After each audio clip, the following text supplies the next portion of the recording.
be touching on recent updates with the project, as well as talking about where things are at with the purchase negotiations with the city. And I just wanted to start with a recap of some numbers because it can get complicated. But as a recap, this year, local funding got unexpectedly cut at the state capitol, including $5.7 million that was allocated to complete EPNI's purchase agreement with the city of Minneapolis for this roof depot site. And the $5.7 million was to help replace money that the city had spent from its own water fund on its controversial plan to demolish this warehouse and expand this facility here in a way that would have brought more pollution and traffic into the neighborhood. And this community of East Phillips fought for a lot of years to stop demolition and pursue their own plan for the site, and in 2023 they won. And also in 2023, EPNI, the East Phillips Neighborhood Institute, entered into a purchase agreement with the city to acquire and convert this site into an indoor urban farm and community resiliency center. And the city in 2023 asked East Phillips, with the help of the state government, who had agreed to subsidize the cost of this building, to pull together a total of $15.9 million for the site. Since then, EPNI has secured $10.2 million, which is a combination of money that the state legislature allocated in 2023 and $3.7 million that EPNI was asked to provide in that initial deal. In this past legislative session, an additional $5.7 million that was pledged by the state legislature was ultimately lost.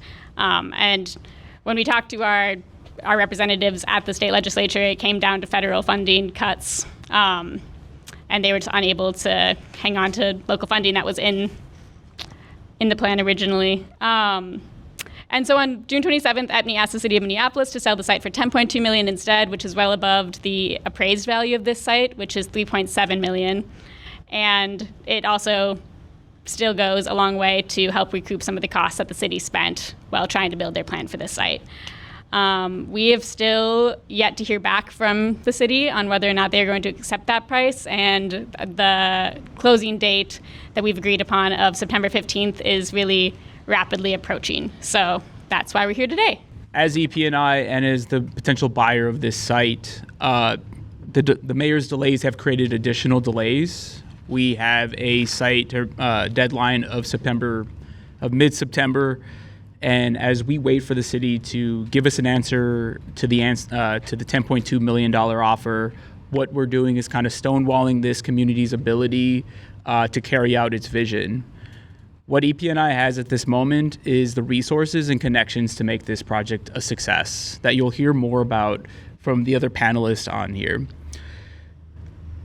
What we don't have right now is time to figure out this $5.7 million obligation. It's a city. It could figure out how to pay itself back in many different ways, many ways of which it is figured out years ago through city council action. And so what we are asking right now is for the city to work with EPNI to bring jobs here, to begin healing the land, to bring food and, justice to this area that has been fighting for it for 10 years. And when we talk about these plans, the Roof Depot project isn't this pie-in-the-sky idealistic agenda that the neighborhood created with absolutely no backing. What we have now is the means that if the city were to give us the site right now, we would begin the development of our outdoor farm that is 30,000 square feet.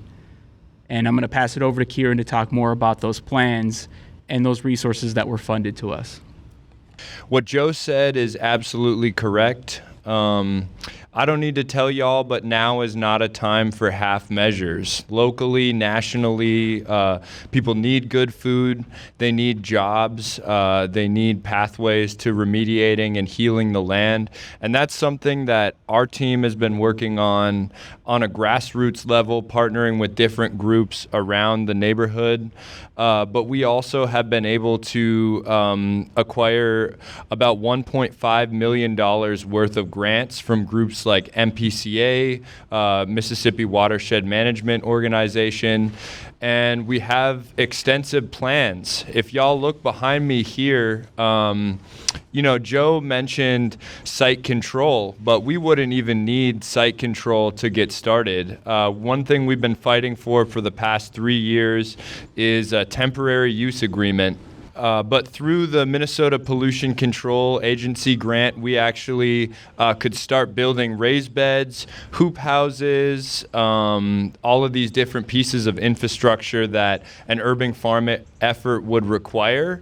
And even just with a temporary use agreement, in 2023, we could have been feeding people out of this location with connections, obviously, Little Earth and their urban farm, Minnesota Landscape Arboretum, Ujamaa Seeds. There's all these different groups that are already ready to go.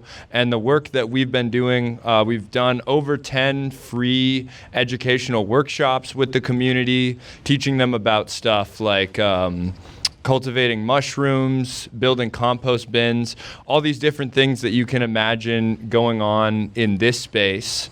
And so now with that $1.5 million that we've raised for our urban farm, with the ability to hire youth apprentices to actually start paying people in the neighborhood to do these jobs now, I believe it is on the mayor and on the city to secure a legacy that's going to in the present moment, save lives and get healthy, nutritious food and education to folks, but also will create an example that other communities that have faced pollution and disenfranchisement can follow, and things that we can share, and a venue for community gathering and learning. So, as Joe said, those pieces are already on the table.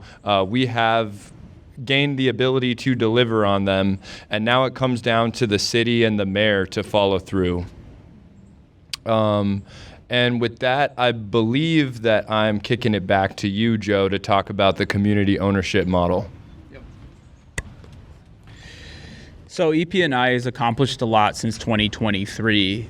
Not only has the organization gone to the state capitol and sought out these public dollars, but it has grown a list like this.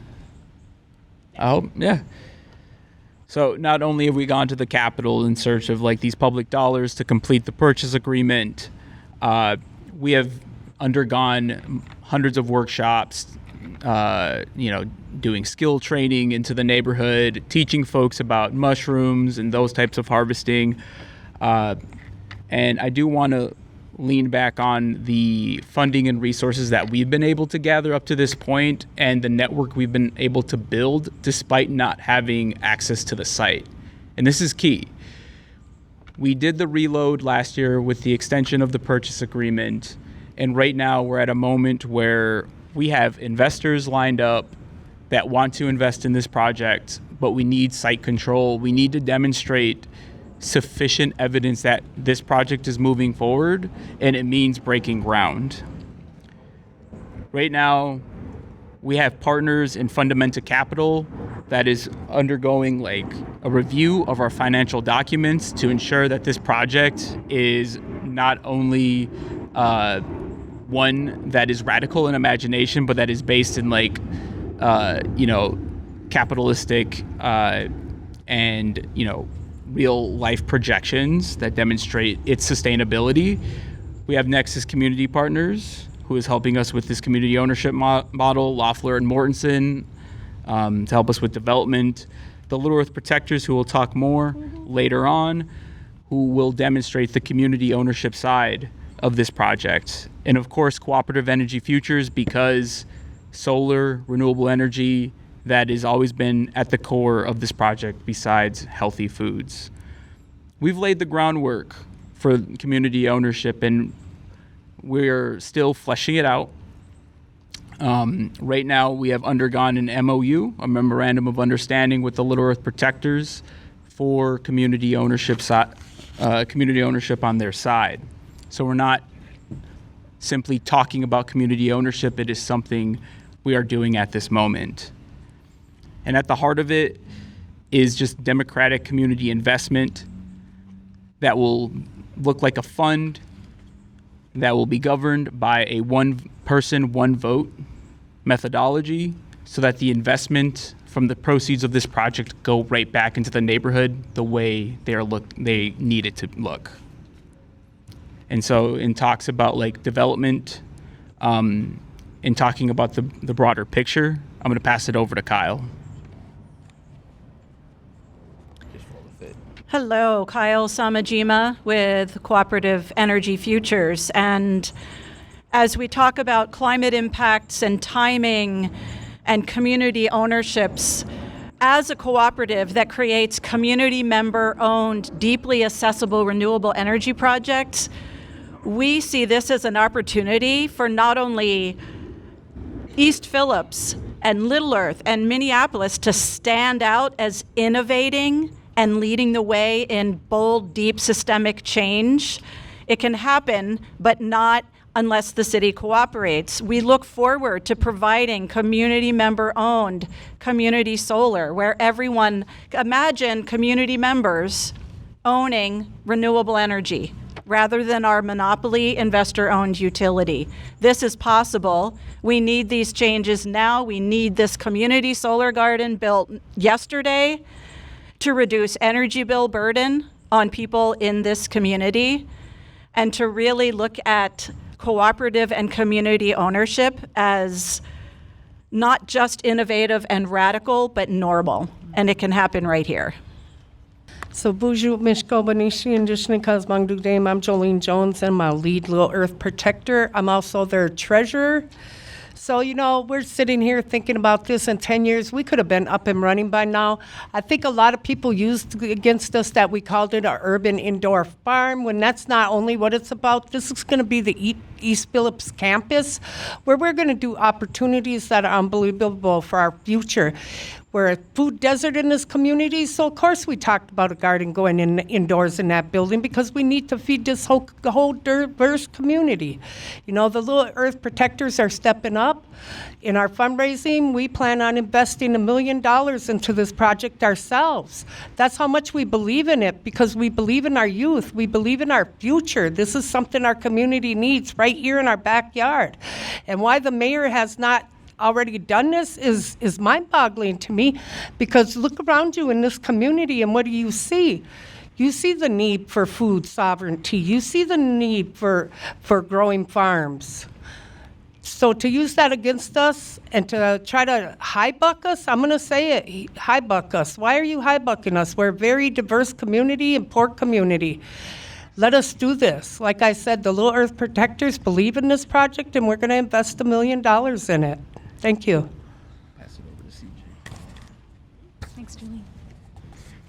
All right, and you want to introduce yourself? Hello, I'm CJ McCormick with the Climate Justice Committee. That is CJ McCormick spelled just like the spice brand, no relation. We've prepared a statement because the Climate Justice Committee has been doing organizing in East Phillips and Little Earth for a number of years now, and this struggle is very near and dear to us. So, the people of East Phillips and Little Earth will fight for what they need. They have done it before, and they'll do it again. The Climate Justice Committee exists to help that happen. In the last 3 years, the community shut down Smith Foundry, kicked out bituminous roadways, and stopped the demolition of the roof depot. They have had to put their bodies and futures on the line just to get access to cleaner air. The asthma rates in East Phillips and Little Earth are still unacceptable, and the neighborhood is still overpolluted from a history of redlining and other racist city planning. And where has the city been in all of this? It has consistently opposed these community efforts. In fact, the city was the community's primary opponent when we were desperately trying to prevent them from demolishing the roof depot, which would have released a huge plume of arsenic poisoning into the neighborhood. At each turn, East Phillips and Little Earth have offered to Minneapolis a chance to uphold its professed values. If racism really is a public health crisis, as the city government has proclaimed, then why not help a community of color kick out its polluters? If East Phillips and Little Earth really do constitute a quote-unquote green zone, then why not help them build a community-owned and operated urban farm to help clean up the air and rejuvenate their people?